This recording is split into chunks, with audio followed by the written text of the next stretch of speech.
তো বন্ধুরা, তা আজকে চলে আসা হয়েছে আমার অশ্বগন্ধা জমিতে। এই যে দেখতে পাচ্ছেন অশ্বগন্ধা। তো একটা গাছের আমি তুলে দেখলাম শেকড়টা আমার কতটা হয়েছে। আমার মোটামুটি 40% শেকড় হয়ে এসেছে। এখন আমার 1.5 মাস থেকে 2 মাস গাছটা থাকবে। তা কী পরিমাণ মোটা হবে শেকড়টা বুঝতে পারছেন।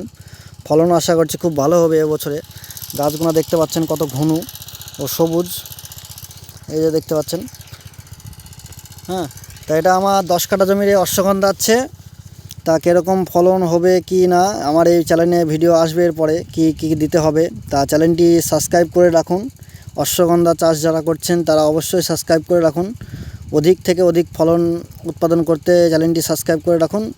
আমি কি কীটনাশক দিতে হবে শেকড় মোটা করার জন্য ও গাছ হেজা পচা লাগার জন্য কি দিতে হবে সব এর পরে ভিডিওতে আসবে। হ্যাঁ, তো এই যে দেখতে পাচ্ছেন এই হচ্ছে আমার অশ্বগন্ধা গাছ। দেখতে পাচ্ছেন কতটা হয়েছে গাছের ফিগারটা। হাইট হয়নি খুব একটা, তবু গাছের কালারটা খুব ভালো আছে।